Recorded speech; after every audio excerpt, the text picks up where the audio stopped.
My name is Don K. Preston. I am the president of Preterist Research Institute of Ardmore, Oklahoma. We've been looking at the concept of the new heaven and the new earth. After all, Revelation chapter 20, 21, 22 posit the new heaven and new earth at the time of the resurrection. I don't know of anybody that really denies that. Well, here's the fact. The doctrine of the new heaven and the new earth is from the Old Testament, as I've been sharing with you. The doctrine of the redemption of creation of Romans chapter 8 is from the Old Testament. I've been sharing with you that the key foundational text for the new heaven, new earth are from Isaiah. Now, that doesn't mean that other passages don't talk about them, but, we could expand this topic alone on and on and on. I've been sharing thoughts with you from Isaiah chapter 65. Whatever else we may think about the new heaven and new earth, the prophecy of Isaiah 65 as one of the foundational prophecies of the new creation places the creation of the new heaven and the new earth at the time of the destruction of Old Covenant Israel. Now listen to me very carefully. You have to catch the power of this. Not one single futurist eschatology has or teaches the coming of the new heaven and the new earth, the literal new heaven and the new earth. Not one of them teaches the arrival of the literal physical new heaven and new earth at the time of the destruction of Old Covenant Israel.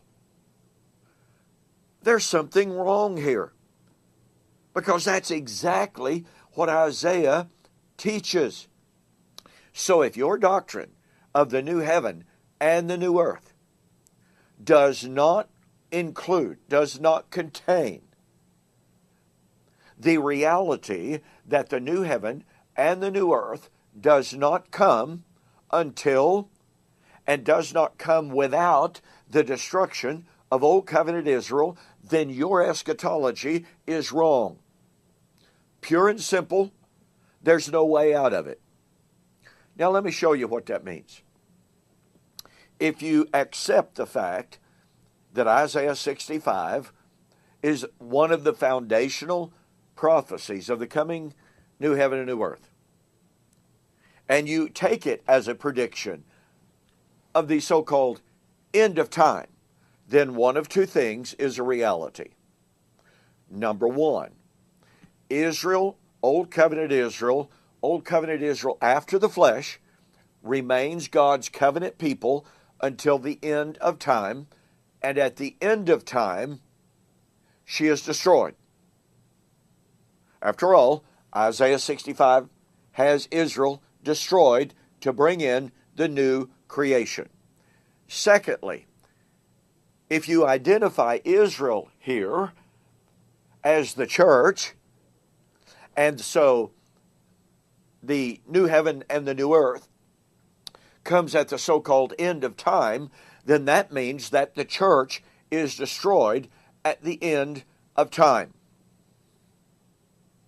Now remember, in my last video on this, I showed how an increasing number of people trying to avoid the problems, the clear-cut teaching of Isaiah 65, they tell us, Isaiah 65 predicted, a kind of new heaven and new earth in AD 70. Yeah, I admit to that, but that's typological. That's foreshadowing the real end.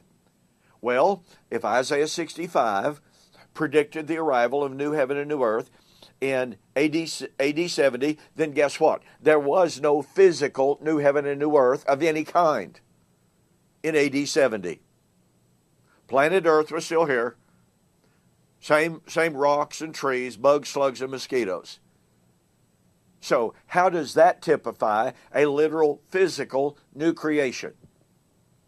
Furthermore, if you say that AD 70 was typological and what happened in AD 70 will happen on a grander scale at the so-called end of time, then you have to admit Okay, Old Covenant Israel was destroyed in AD 70. Then what church or what group of people, what covenant people is destroyed at the end of time?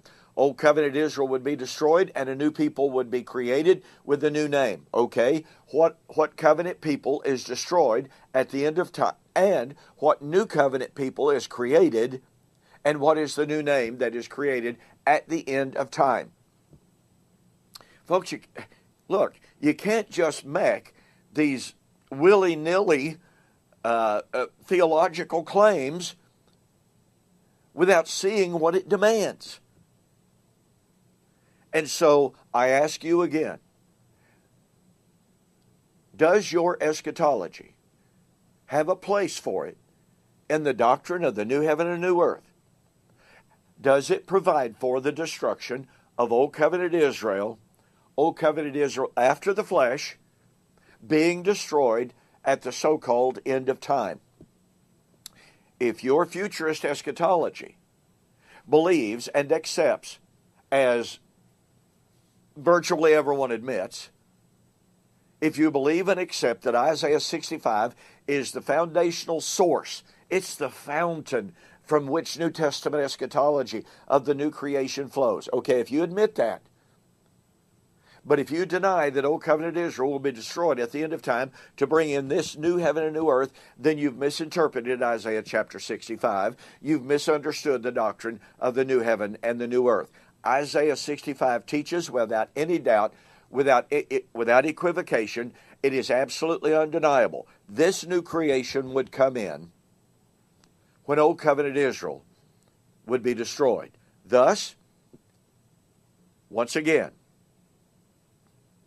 since 2 Peter 3, since Revelation 21, it's interesting, my center column references give 2 Peter 3, Revelation 21, as side references, referencing Isaiah 65. Well, it's not inspired, I know that, but I'm just simply pointing out that's what the huge majority of commentators agree on.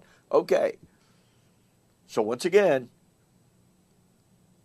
if 2 Peter 3 is drawing on Isaiah, if Revelation is drawing on Isaiah, then you cannot make 2 Peter 3 and Revelation chapter 21 future without positing the destruction of Old Covenant Israel at the end of time, and thereby teaching that Old Covenant Israel remains God's covenant people until the end of time. That's a problem, folks. And we've got more on Isaiah chapter 65 and the new creation, so we'll see you on the flip side.